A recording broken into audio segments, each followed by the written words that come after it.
17 juillet, Kafret du mois de Tammuz, Bezrat Hashem, que ce mois nous amène la Yeshua et la Géoula pour tout l'homme Israël, et que des bonnes nouvelles, même si c'est un mois qui n'est pas facile pour tout le monde, en général, surtout avec la chaleur que l'on a. Baruch Hashem, on sent ce que c'est Tcha'abab. Tcha'abab, c'est le langage abrégé de Tisha B'Av en Lashon HaKodesh. Tov, on a donc attaqué le chapitre, le troisième Pérec, le troisième paragraphe plutôt, ou chapitre, je ne sais pas comment il faut dire, du Chelek Aleph, Pérec Shlishi. Donc, on est dans le Inyan, donc à Enoshi. Ziet. Donc, dans le livre, je laisse parler les auteurs du livre en hébreu, français, c'est page 9. Page 9. Oui, 9. Et dans le livre du Ramchal, édition donc Ramchal, le Pérec Shlishi se trouve en page Kafalef 21. Voilà, comme ça on y est et on peut démarrer. Est-ce qu'il y a des questions sur ce que l'on a vu, les précédents shiurim? Ça va pour l'instant? Très bien. Très bien.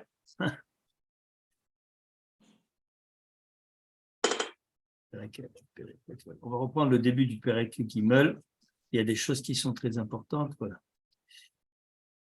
Mais Minyan, donc, à Enoshi, donc le sujet qui nous intéresse.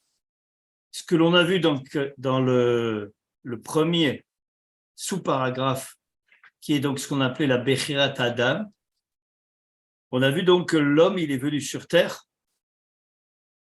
Kvar Zachadu Ayot Adam Ota Abriya Anivret Ledbikata Olam. Donc, on a vu que le principe même de la venue de l'homme ici-bas, c'est de rechercher la dvekut, donc de rechercher la présence divine, de se rapprocher d'Akadosh Baruch Hu tout au long de sa vie, c'est-à-dire donc faire une avoda qui est une avoda pleine pour atteindre la shlimut. Ça, c'est ce qu'on a donc commencé à étudier.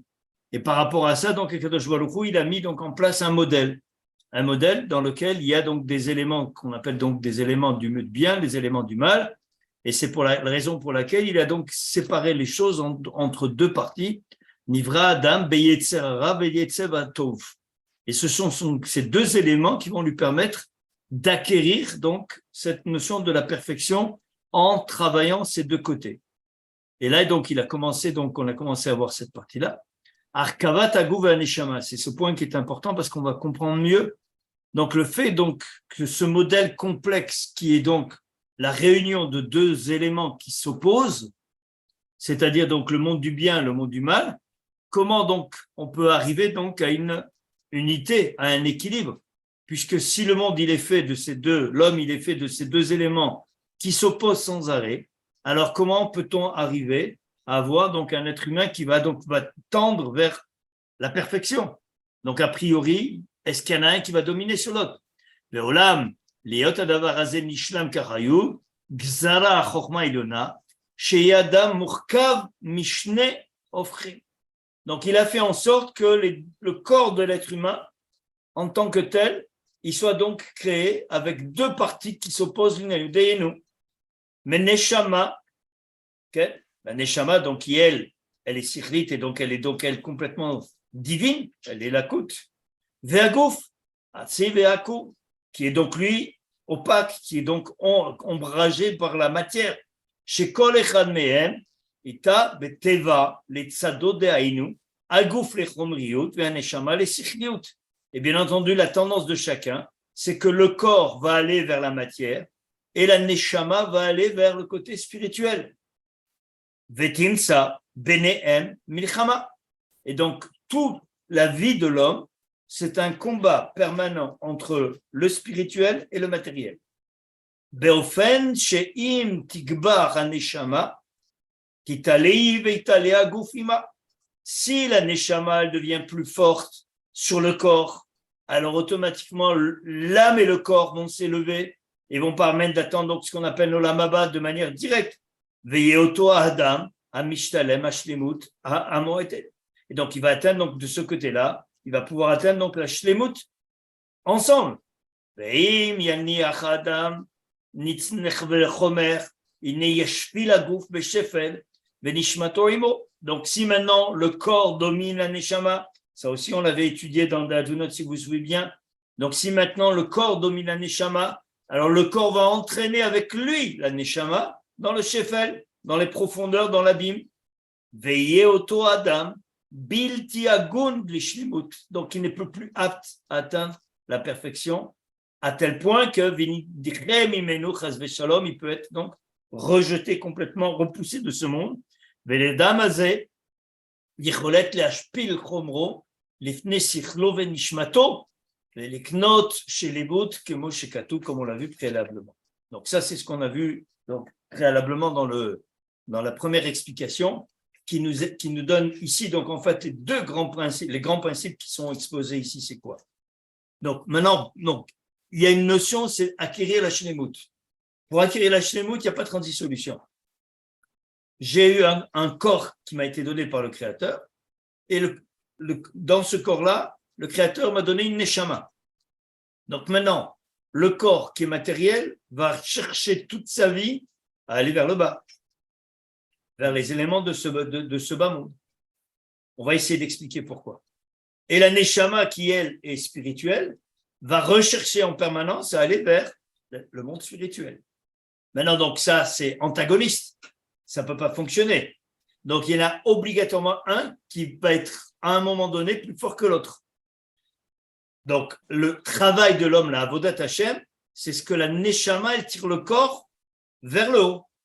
Donc, ça, c'est ce qu'on appelle le Zikur Hagouf. Vous vous rappelez ça, ce qu'on avait vu il y avait plusieurs chapitres dans le Da'at Utunot où on avait parlé du Zikur Hagouf, qui est donc, en fait, où il nous expliquait là-bas que le seul Toelet de la Neshama Ba'olam Hazeh, donc, le seul point d'intérêt de la Neshama Ba'olam Hazeh, dans ce monde-là, c'est d'élever le corps, de purifier, afin qu'on ne puisse extraire ce qu'on appelle la Zohama du serpent, du Nachash, afin que ce corps-là, lorsqu'il arrive à la fin de sa vie, il ne soit pas touché. Il quitte ce monde comme si finalement il n'y avait rien eu. Et donc, il atteint la perfection, Gouf Neshama. Et ça, c'est le domaine, on sait que malheureusement, c'est le domaine de l'exception, hein, comme il y en a qui sont comme ça. Et donc, automatiquement, c'est un jeu de balance. Donc, sans arrêt, la Neshama va vouloir tirer vers le haut et sans arrêt, le corps va tirer vers le bas. Alors, il faut essayer de comprendre un peu plus ce que veut dire donc moi j'appelle ça cette chalouka, c'est pas une séparation. Donc, ce monde tel qu'il est fait. Pour ce faire, il faut comprendre que comment le monde il est créé, à partir de quoi? Il y a des éléments essentiels qui font partie de la création, ce qu'on appelle les Arba Yesodot. Est-ce que vous avez déjà entendu parler de cette notion? Oui? Voilà, exactement, Isha. 4 éléments qui constituent la création de tous les éléments ici-bas. Donc, il y a quoi? Le feu, l'air, la poussière en fait, hein, et l'eau. Donc 4 éléments. Donc Esh, Maïm, Afar, est-ce que j'ai pas dit? Et Ruach. Donc ces 4 éléments sont des éléments qui au départ ont un shoresh ruchani. Et dans ce shoresh ruchani, il y a une partie qui s'appelle le Tov et une partie qui s'appelle le Ra, comme tout élément de la création. Donc maintenant, lorsque ces éléments sont dans les cieux, donc pour l'instant, donc ils sont des éléments rouchani. Et lorsqu'ils vont maintenant descendre ici-bas pour créer la matière, toute chose qui est créée ici-bas va être créée à partir donc de ces 4 éléments fondamentaux qui constituent toute création, quelle qu'elle soit. Donc, tout être qui est on l'a vu sous une autre forme. Donc, toute autre création qu'on a vue dans le Kalar, on a évoqué la notion de Ma et de Ben, etc. Mais ça, c'est un autre sujet, ce n'est pas le sujet d'aujourd'hui. Donc, ce qui est important à voir, c'est que ces 4 éléments-là qu'est-ce qu'ils vont faire?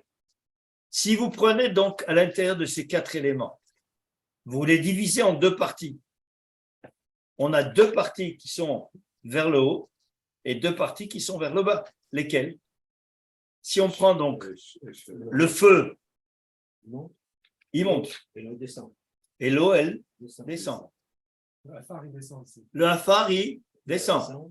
Et l'air, il monte. Donc en fait, tu as 2 éléments qui vont vers le monde spirituel et 2 éléments qui vont vers le monde matériel. Donc en fait, le corps humain qui lui-même est créé à partir de ces éléments. Donc automatiquement, qu'est-ce qu'il a? Donc il a en lui automatiquement ces Arbaï et ceux d'autres qui sont là pour donner la vie. Et donc il y a déjà donc automatiquement à l'intérieur des éléments qui te poussent à aller vers le haut et des éléments qui te poussent à aller vers la matière. Donc le corps humain, lui, tout seul, qui est plus Gashmi, donc automatiquement, lui, il a déjà donc ce Kohar qui va l'attirer naturellement vers le monde en bas. Donc maintenant, qu'est-ce que tu dois faire, toi? Tu dois, par ton arrivée spirituelle, par ta Neshama, apporter donc ce qui est nécessaire à ton corps, qui est matériel, qui est donc fait avec ces éléments qui vont vers le bas, l'eau et la poussière qui vont vers la terre, naturellement, puisque c'est leur fonction.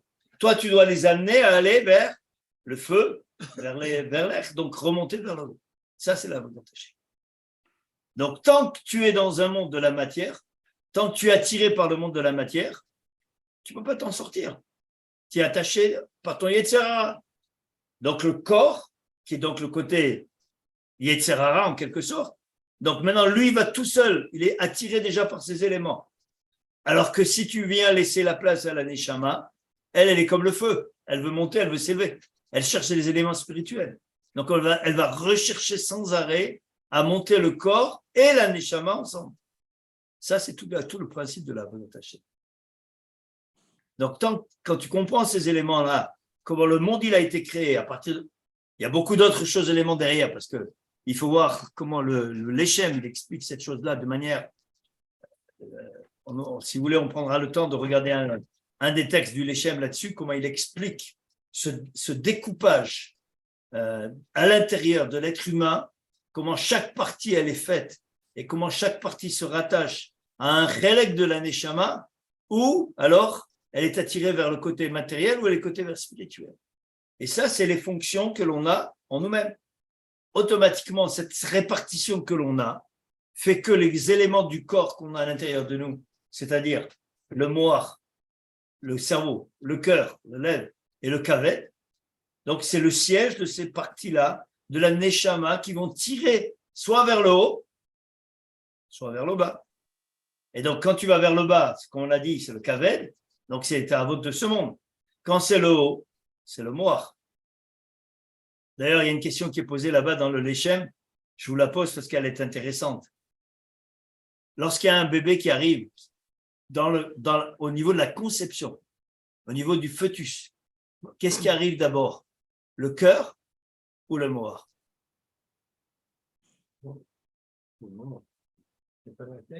Qu'est-ce qui vient d'abord? Le cerveau, le moar ou le cœur? Toujours une grande tête, toujours la tête en premier. Avant d'avoir la tipa, au moment où tu es en train d'avoir la conception, les premiers éléments de la conception. La première chose quand tu fais un ultrason, qu'est-ce que tu vois? Le cerveau. C'est le cœur, non? Et Yahoo, il a répondu. La première chose que tu vois, c'est le cœur. Tac, tac, tac, tac. Il n'y a rien, tu vois rien. Tu n'arrives même pas à déceler, sauf l'expert, il n'arrive pas à déceler. Donc, il entend, qu'est-ce qu'il voit? Le moteur. Ça, c'est ce que tu vois à l'œil. Ouais, mais en réalité, c'est quoi? C'est le moar. C'est le moar qui vient d'abord. Voilà.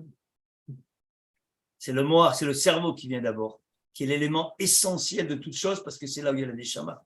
Et après vient le reste, et ce qui apparaît après en deuxième niveau, qui va être en fait l'élément du moteur, c'est le cœur. Et après, donc, tous les autres organes qui sont derrière. Donc ça, c'est tout bon, c'était Derech Hagav en aparté, mais c'est important de comprendre ces éléments. Donc, on continue dans le texte. Gimel. Si on fait la liaison avec ce qu'on a appris là avec les sirot, le malchut qui va vers le bas, le malchut et le keter qui va vers le haut. Et donc, c'est le cas, c'est la neshama qui se trouve au niveau du keter C'est plus compliqué que ça. et le groupe qui se trouve dans le malchut. C'est plus compliqué que ça. La décomposition des sphirotes, elle est partout. C'est partout, oui. Non, mais tu sais, le malchut, c'est ce qui tend vers les. La malchut, elle descend vers le bas. La malchut, c'est ce qu'on appelle l'ukva. Et le keter Et le keter, c'est le sommet, c'est lui qui est le. La liaison avec le Kisei Kavod. Oui, c'est la liaison avec le Kisei Kavod quand on arrive à cette liaison, quand on arrive au shoresh des choses, tout en haut. Mais chacun à son niveau. Donc, en fait, chaque partie de l'être humain a son keter, son chabat, chagat et naï. Et le malchut. Le malchut, il est à part. C'est comme si c'était un élément indépendant qui, lui, vient gérer. On a vu que le keter était un élément à part. Le keter, il est à part et le malchut, il est à part. Ah. C'est, quand on voit la décomposition, on voit que les éléments, ils sont bien séparés. Et en fait, à l'intérieur de chacun de ces éléments du corps, on retrouve aussi les 10 sphirotes. Bon, ça, Bezat Hashem, si vous voulez, un jour on ouvrira le texte et je vous montrerai comment il explique les choses. Olam Azeh ve Olam Haba. Omnam, Gazar Tovo Yitbarach Shemo, Sheyeh Gvul le'ishtadlut Azeh, Amitzarer le'adam le'asig hashlemut. Mais bien ce qu'il nous dit ici. Pas rien. Akadosh Baruch Hu, il a donc décrété qu'il y a une limite à la ishtadlut, et les plaines, nécessaire à l'homme pour atteindre la shlemut. Qu'est-ce que ça veut dire? Que chez Ashlim, à ishtadluto, yasik shlimuto, veyanuach be'anato, la netzach netzachim.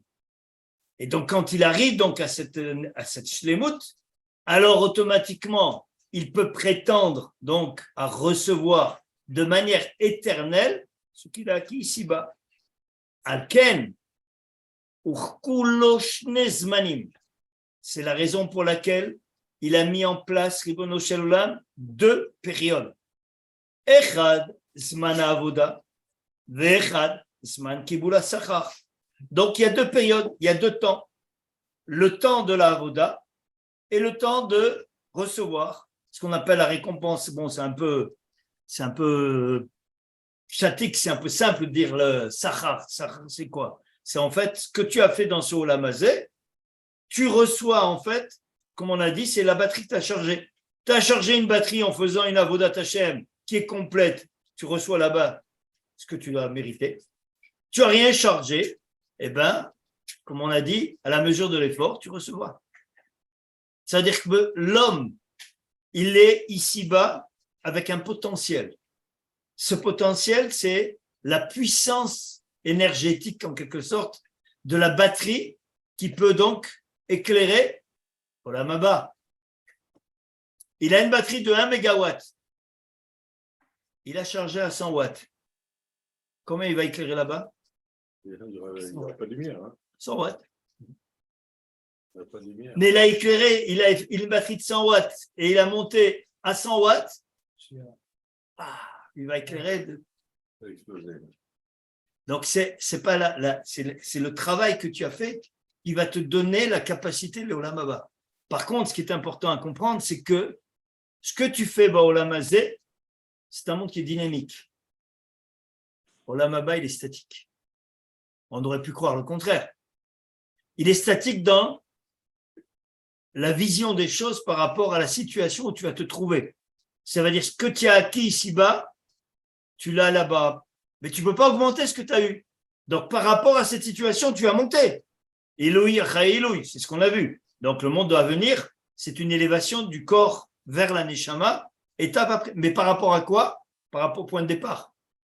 Donc, le point de départ que tu as, il est fixe. Tu ne peux plus le changer. Donc, ce que tu as fait, Olam Hazeh, c'est ce qui va te donner le srout d'acquérir ta place au Olam Haba. Mais tu ne peux rien changer. Tu ne peux pas rajouter, tu ne peux pas diminuer non plus. Donc, ce que tu as fait, tu l'as. Là, les Kadeshim, des enfants, ils ne servent pas. Ça, c'est Olam Hazeh. Non, mais une fois que ta personne est Olam Hazeh. quand il est dans le Où tu es? dans le monde Gan Eden, c'est où? non pas le Gan Eden. Au moment où une personne part de ce monde, et sa neshama, on dit que les Kadeshim, ils permettent à la neshama de bouger. J'ai bien compris ta question. Je t'ai répondu. Tu n'as pas eu le déclic à ce niveau-là. Le déclic, il est où? C'est que tout ce qui se passe dans ce que tu dis, c'est Baolam Hazé. Le Kaddish, Baolam Hazé, dans les 6000 ans, Oui, mais c'est fini. Quand je fais le Kaddish pour mon père, Baolam Hazé. Donc tu fais par rapport à ce qu'il est, donc tu lui donnes un srout, Baolam Hazé, tu lui rajoutes des srouyotes, Baolam Hazé, là où il est. Donc c'est passé statique. Donc là, tu es dans un monde qui est. Si moi j'ai je sépare deux choses. Si j'ai eu la possibilité de faire une progression dans le monde futur, le monde. C'est un Olam Haemet. Le Olam Haemet. Le Olam Haemet, c'est pas Olam Haba. Et oui, c'est ça le point. C'est ça ce que je veux te mettre là, le point. C'est que tout ce que tu dis là, c'est tant qu'on est dans ce monde-là, donc on est dynamique. Quand tu fais des Kadishim, donc tu fais quelque chose qui va élever la Neshama, l'Eilu Nishmat, de la personne qui a quitté ce monde. Mais elle est dans Olam Hazé, dans les 6000 ans. Ah oui, c'est sûr. Donc maintenant, quand tu quittes, quand tu as fini les 6000 ans, Bezat Hashem, Techiyat Ametim, ton père, tu le vois maintenant, il a acquis ce que lui a fait et ce que ses enfants aussi auront fait. Donc en fait, il a un acquis qui vient de sa Avodat Hashem et de ce que les fruits de ce qu'il a réalisé aussi, Baolam Hazé. Donc tout ce que tu fais comme Kadishim, tout ce que tu fais comme mitzvot, tout ce que tu fais comme action, elle a une portée maintenant qui aura des fruits au Olam. Mais là, on est dans un monde qui est dynamique. Le monde Abba, il est statique. Il ne bouge plus. C'est pour ça que, comme on dit, il faut remplir la valise. Hein? Faut la remplir, hein, et vite, parce que là, maintenant, on n'a plus le temps. Hein? On est dans un monde qui va très vite maintenant. Et donc, automatiquement, qu'est-ce qu'il a fait? Zman avoda vechad zman kibula sachar. Eula midat atov meruba. Et bien sûr, comme on sait que la midat atov, donc Akadosh Baruch Hu, lui, il n'a pas de limite, c'est infini. Chez avoda yesh la zman mechokek. Et le temps, donc, de l'avoda, il est limité, il est décrit. Par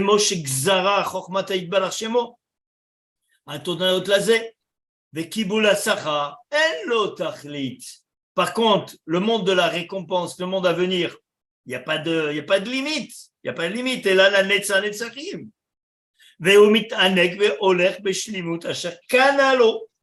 Il répète, il redit exactement ce qu'on vient d'expliquer. Asher kanalo. Donc, il a acquis dans ce monde. Il n'a pas acquis dans ce monde, tu ne peux plus rien faire. Le monde, il s'arrête.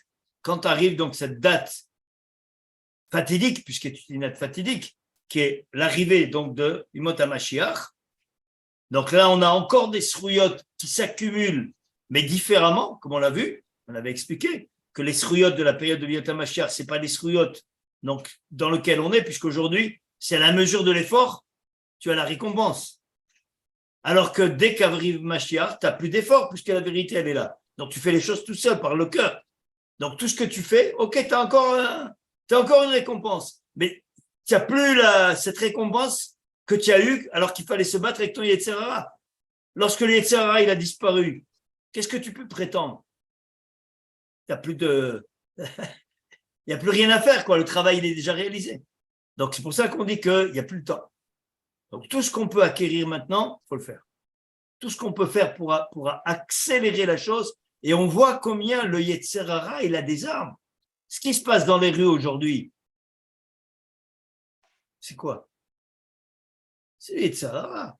C'est les armes du Yetzer Hara. Il veut faire tomber la coma, l'ensemble du monde de la Torah parce qu'il a bien compris que c'est fini pour lui. Donc, il a bien compris que derrière ça, il y avait donc quelque chose qui se passait qui était grandiose. Et donc, automatiquement, il essaye par tous les moyens de déstabiliser tout. D'arriver à complètement remettre en cause tout ce qui s'est passé jusqu'à présent. Et c'est terrible, parce qu'il y a des gens qui tombent bêtement dans le panneau. Tout, hein. Bien sûr, il y en a qui C'est tombent. incroyable tout ce qui se passe en ce moment. Bien sûr, badaï. Bon, il faut prier, parce qu'on voit que malgré tout, il y a aussi beaucoup de... Chaque famille est touchée. Oui, Chaque famille est touchée. Ouais. Pour moi, il y a vraiment c'est Ouais. un fléau terrible. et c'est pas compréhensible, parce qu'il ne devrait Ouais. pas y avoir des choses comme ça. Non, vraiment des familles qui sont Kulo, et Kolo Kodesh. Yoda, Kodesh. Ouais. Et il y en a Et il y en a un qui sort tordu. Il y en a un qui tombe et qui emmène tout le monde avec. Pas toujours, là, on met tout le monde, mais en tout cas, on voit très Ouais, souvent c'est aujourd'hui. un combat pour Voilà. voilà. Éviter que Ouais. ça se On propage. voit très souvent aujourd'hui, mais ça, c'est la. Le Rav, il nous explique ça aussi, il nous dit ça aussi. C'est la fin aussi de la période de toute Erev Rav. Ce Erev Rav qui est allé, on a vu qu'il n'y a pas 36 possibilités pour le Erev Rav. C'est soit il quitte complètement, donc il s'oppose et il peut aller dans le monde des Goïm, soit il va s'opposer avec pied et poing, comme on dit, pour essayer d'empêcher l'arrivée du monde de la Torah, soit il rentre dans Israël. Et donc, ce n'est pas étonnant qu'on trouve aujourd'hui, comme ça, à l'intérieur de familles, on ne peut pas appeler ça une brebis galeuse, Chas Shalom, qui est pas normal. Pourquoi? Parce qu'il y a ce phénomène-là qui arrive. C'est la fin, c'est pareil. C'est le dernier chemin. Ce phénomène n'existait pas. Non, il n'y avait pas ça. Pas de cette manière, pas de cette ampleur. Il y a toujours eu des gens qui ont quitté, mais tu voyais bien qu'avant, il n'y a pas si longtemps que ça, tout le monde vivait en ghetto. Ouais. Tout le monde vivait, que ce soit en Afrique du Nord ou en Europe, c'était pareil. Hein, même aux États-Unis, peut-être aux États-Unis, c'était un petit peu différent, mais en tout cas, tout le monde vivait en ghetto. Donc, tout le monde vivait dans un monde dans lequel… Ils sont encore plus touchés par ce phénomène. Ça, c'est là-bas, Boston. c'est la débandade, c'est carrément. Hein. Ouais. Shem Yazor, Bezat Hashem. Bah, c'est pas San Francisco. Parce que j'étais là-bas, je peux te dire que ça, c'est vraiment incroyable. C'est pas pour rien qu'il y a tous les grands tremblements de terre dans ces endroits-là. Ouais. Chilouf Matzadeh Adam bechiloufei zmano. Donc, les différentes périodes en fonction justement donc de l'homme, en fonction de ces différentes périodes telles qu'on l'a vu. Oula, kefi chalef azmana. Donc, comme le temps, bien entendu, les choses, les périodes, elles changent. Car raoui sheitchalef matzavo vesha'ach mikra. Donc, tous les événements de la vie. Quand on parle de mikré, c'est pas les hasards, hein. C'est mikré, c'est les événements. C'est-à-dire tout ce qui se déroule dans la vie. Qui kol zman ha'ishtadlut ena tzarich sheyeh betuchnat achad sheyecholo leimatze bo kol ha'inyanim hamitzarim lo lefi inyan ha'ishtadlut hazeh. Donc on voit bien qu'il y a une notion de ishtadlut. Il a bien dit. Donc la ishtadlut, elle existe. Mais la ishtadlut, elle est dans quoi? Pareil, elle est fixée par rapport à une avodat Hashem. C'est pas la ishtadlut d'essayer de courir dans le monde matériel.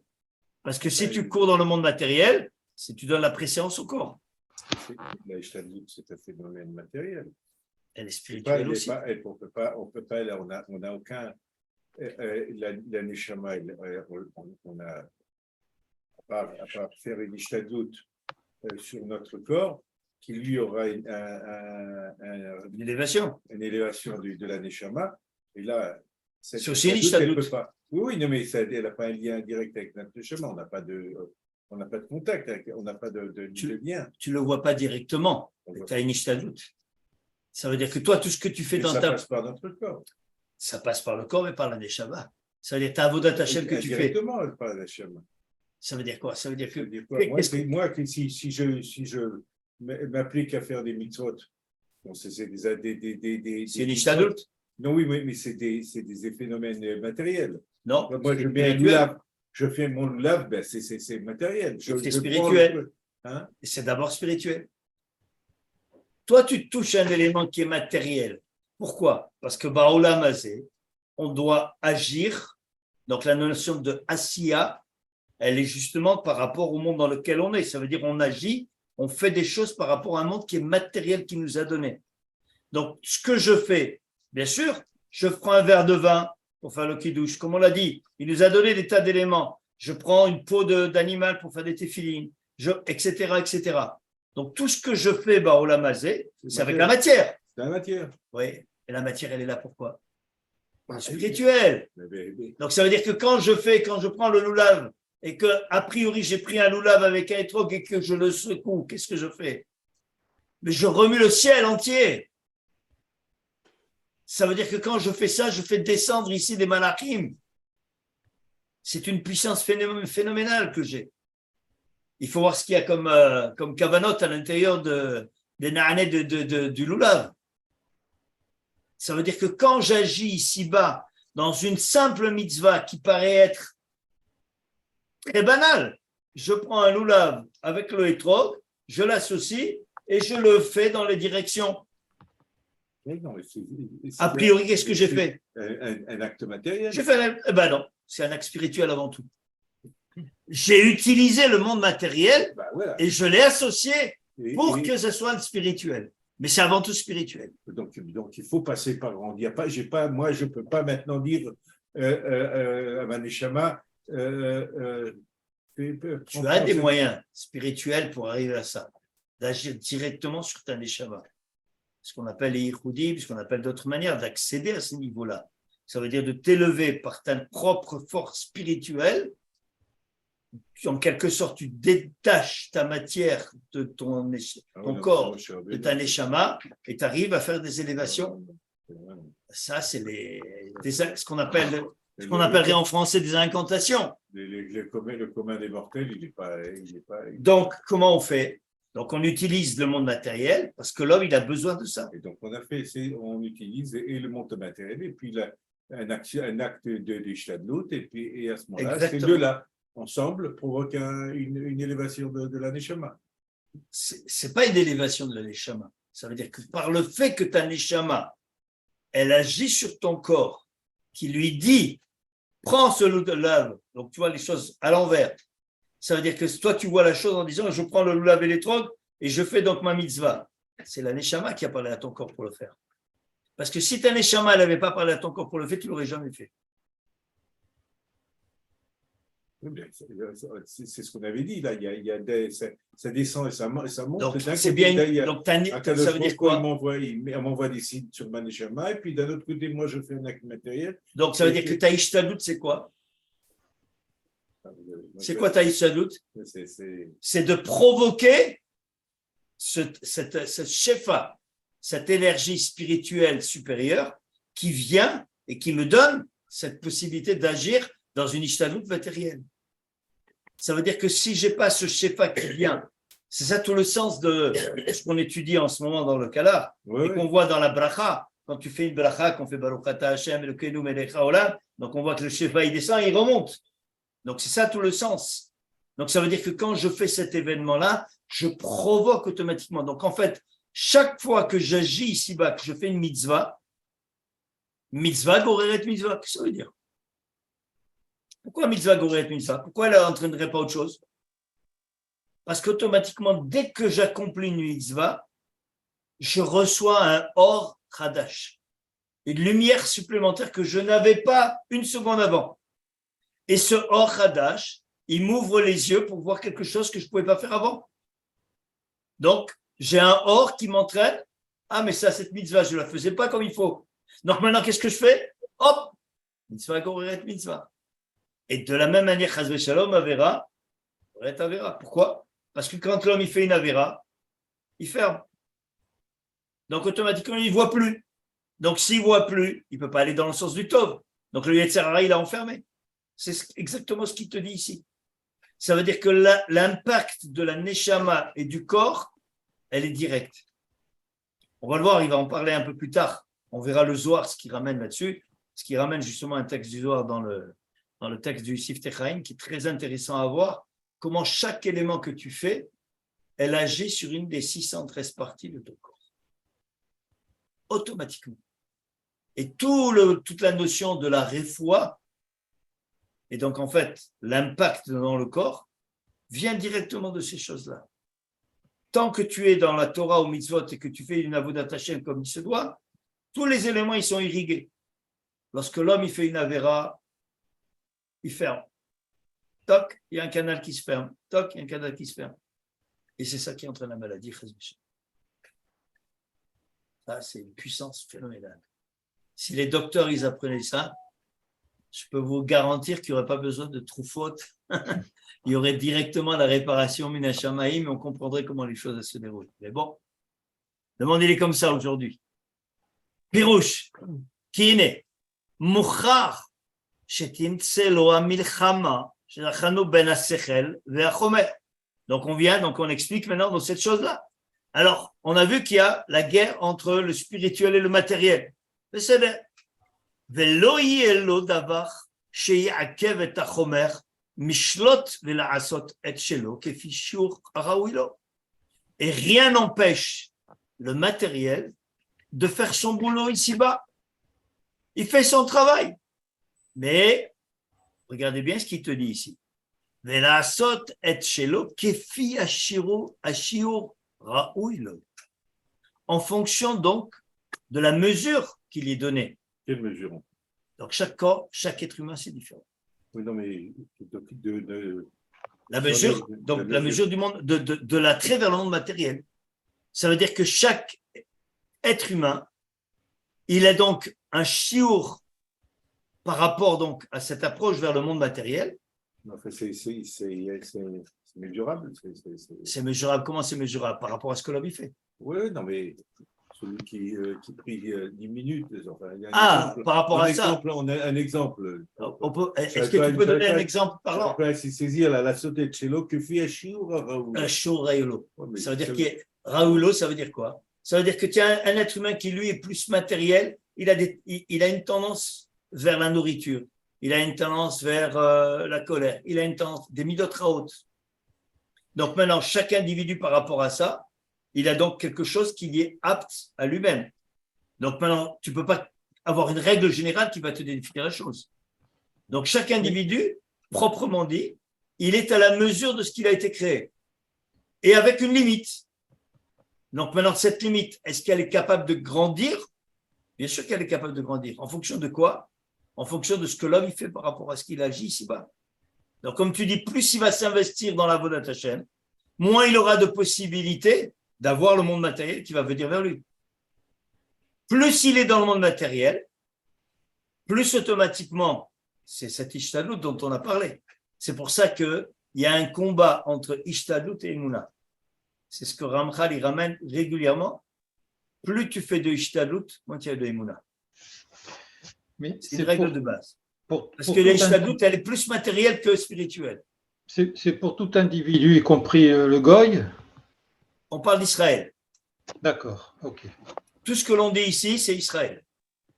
Le goy, c'est un autre monde. Le monde, est-ce que le goy, il a une bichira? Vaste sujet à part entière. Pour avoir cette notion de Ishtadlut, tout ça, il faut le voir par rapport à la notion de Bechira. Un goy, il n'y a pas réellement de Bechira en tant que tel. Il est plus proche, il faut le dire comme ça, de la Neshama BMT, animal, qui est un saint. Donc il y a une notion qui est entre ce qu'on appelle le parlant, il est au-dessus de l'animal. Mais il n'est pas Israël. Donc la Neshama d'un goy est à un niveau beaucoup plus basse. Même si à Chochmat Hagoïm, la notion de Neshama en tant que telle n'a rien à voir avec la Neshama telle qu'on a au niveau d'Israël. Rien à voir. On ne peut pas comparer. Bon, c'est comme ça que le monde a été créé et c'est comme ça que la séparation s'est faite au moment de Har Sinaï entre Umot HaOlam et nous-mêmes. Aura Dibour et Aura Brit. Ouais. C'est les deux éléments qui permettent à l'autre de faire rentrer, de faire la pureté, la Gdusha. La Gdusha. Eux, il n'y a pas de Gdusha au niveau d'un goy. Il n'y a pas de Touma Vetara au niveau d'un goy. Ils ne connaissent pas, ils ne savent pas. C'est pour ça qu'il y a une grande question dans la Gemara qui est posée. est-ce qu'un batakever, un cimetière goy, il peut rendre tamé? Alors, au Khamim, ils ont dit que oui, parce que justement pour éviter, parce que tu ne sais pas s'il y a un juif, quelqu'un qui est à l'intérieur, etc. Mais a priori, un goy, il ne rend pas tamé. Alors que la moindre partie d'un juif, elle peut rendre tamé. Il a posé la dernière fois, le Rav, il a posé une question qui a été soulevée à l'époque à Rav Auerbach, le père.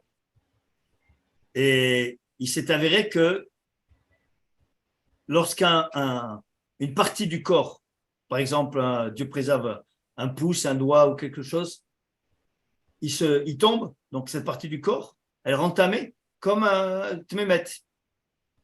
Et un jour, il y a quelqu'un qui est arrivé et il y a eu un accident et il a eu un des doigts qui est tombé. Donc, lorsque le doigt il est tombé, donc cette partie-là, elle était tamée. Ils l'ont emmené en toute urgence à l'hôpital et ils ont réussi à lui remettre le doigt. Et il est rentré à la yeshiva, il a posé la question au Rav. Est-ce que maintenant, je rends tout le monde tamé? Parce que ce doigt, il a été séparé. Donc maintenant qu'il était séparé, il était tamé.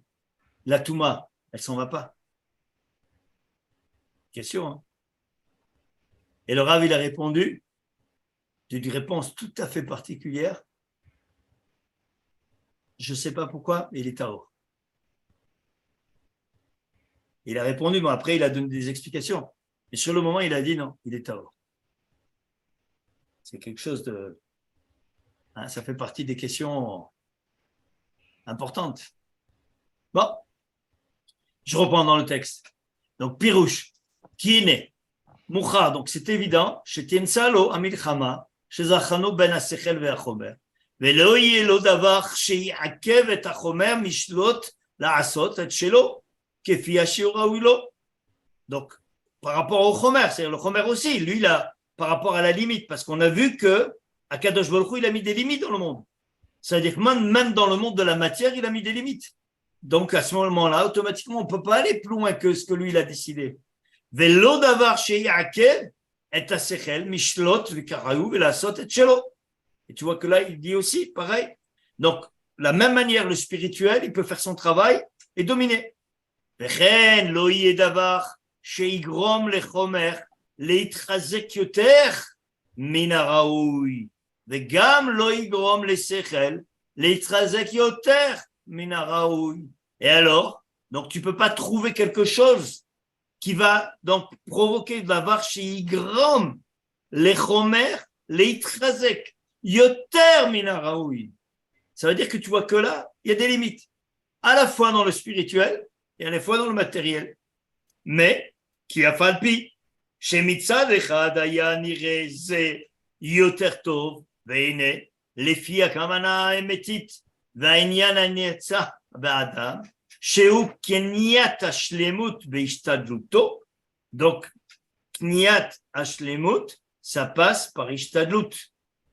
Donc, comme on vient de l'expliquer, ואיננו טוב, ובזמן קיבול השכר, donc maintenant, quand on passe dans le monde de récompense, le monde à venir, au Lamaba, alors,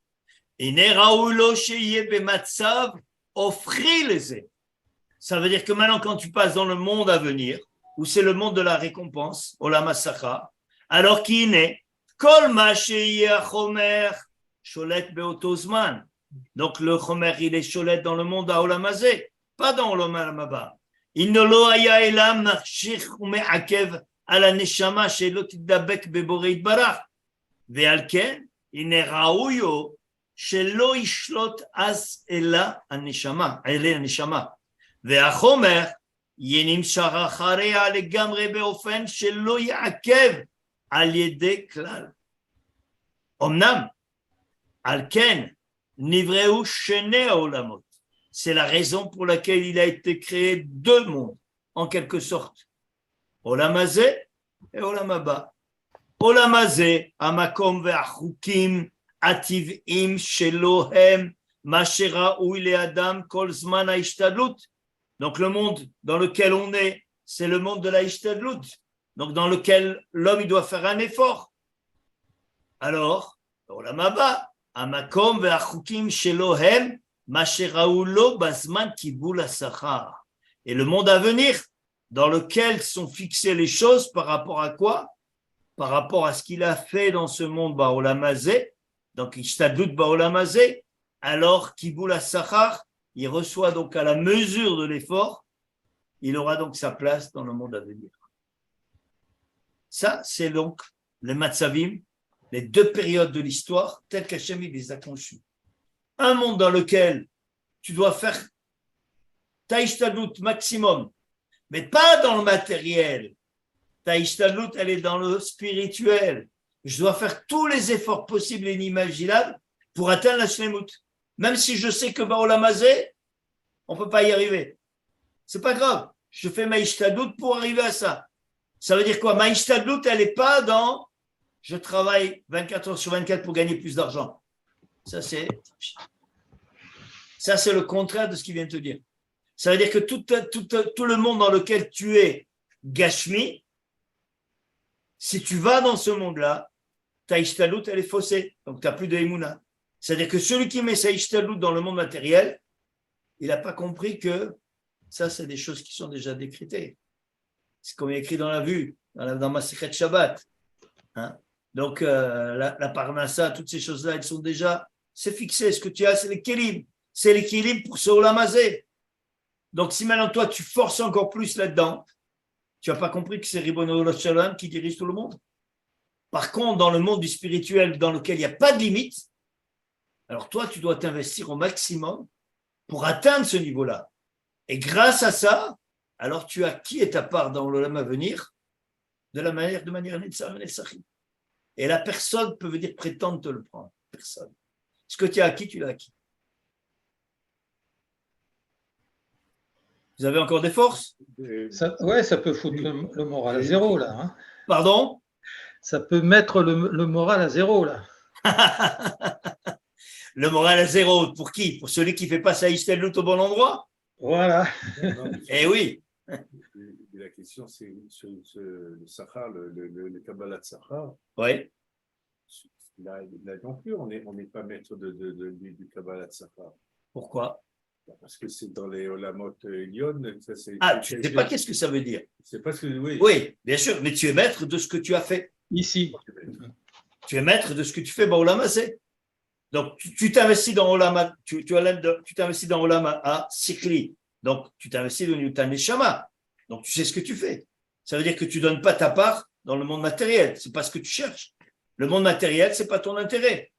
Parce que tu as compris que le monde spirituel, c'est ça qui te donne ta récompense au Lamaba. C'est pas une recherche. On ne peut pas dire, moi, je veux un Sahar.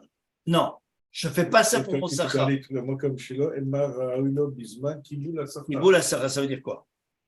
Ça aussi, c'est un grand principe de la Emouna. Est-ce que ce que je fais ici-bas, c'est pour avoir une place royale au Lamaba? Question. Est-ce que je fais ici mon Ma'avodat Hashem pour avoir une belle place au Lamaba? Pas l'Ishva. C'est Taout. C'est une pensée qui est tordue. C'est vrai que ça existe.